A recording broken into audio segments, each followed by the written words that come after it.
ازيكم عاملين ايه؟ يا رب تكونوا بخير. سريعا بقى هتكلمكم على المجموعة اللي انا بستخدمها حاليا وايه الافكت اللي انا خدت منه، سواء من البلسم او من حمام الكريم او من المنظر اللي انتوا هتفهموه ده بعدين. مجموعة ايفا ارجان، في ناس كتير بتشكر فيها وناس كتير بتقول ان هي مش احسن حاجة وبتعمل تساقط للشعر. هي معايا ما بتعملش تساقط للشعر، هي الى حد ما كويسه. الشامبو حلو ولكن تقيل، بيرغي فروه الشعر جامد، فانا باخد منه كميه بسيطه وبزود عليها ميه بغسل بيها شعري.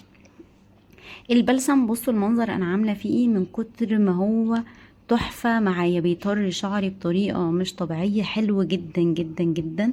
البلسم بتاع ايفا ارجان. طيب، المنظر اللطيف اللي انتوا شايفينه ده انا قطعاها اهو من هنا.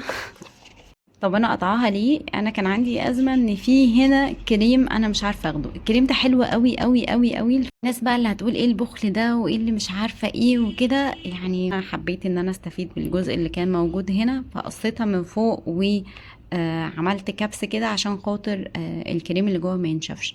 لو انت شعرك كيرلي استخدمي ده وانت مغمضه عينيكي، استخدمي ايفا الكريم بتاع الشعر الكيرلي ده وانتي مغمضة عينيكي. بالمناسبة هو كان سعره عامل 150 170، دلوقتي هتلاقيه عامل في رينج 200 يعني. طب سريعا بقى، التحفة التحفة التحفة ده بجد، الشركة دي عاملة عظمة يعني. أنا عرفتها برضو بالصدفة. كل الحاجات دي أنا بعرفها إن أنا بعمل سيرش زي أي بنت، وبدور على أحسن حاجة أنا ممكن أستخدمها ولا أحسن حاجة ممكن تعمل لي ترطيب في شعري.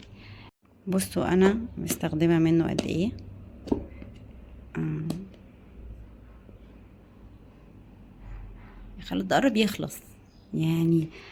بصوا، والله والله والله تحفة، وريحته حلوة جدا وبيخلي ملمس الشعراية طري جدا. طبعا زي اي حمام كريم ما بيتحطش على فروة الراس يعني، خصوصا الناس اللي زي اللي بتعاني من تساقط الشعر وبتحاول تعالجه. لو حطيتي حمام الكريم على فروة الراس شكرا خلاص، هو بيطري اصلا فروة الراس، فتخيلي هيعمل ايه في الجزء اللي طالع من شعرك، هياخدها وهيقع على طول. دي المجموعة اللي أنا بستخدمها دلوقتي. وطبعا لو حد جرب المجموعة دي يقول لنا رأيه في الكومنت، ولو في حاجة تاني ممكن نجربها يبقى بنفيد بعض ويكتب لنا في الكومنت ايه الحاجة اللي رطبت معاه شعره وكانت بتنضف معاه فروة الراس كويس، والحاجة اللي بتحطيها بعد ما بتاخدي الشاور عشان خاطر شعرك يكون طري وما ينشفش ويتقطع ويتقصف. وبس كده، اشوفكم في الفيديو الجاي ان شاء الله، وقولوا لي رأيكم لو في اي منتج من دول عجبكم او انتوا استخدمتوه قبل كده. اوعوا تنسوا نفيد بعضنا. باي باي.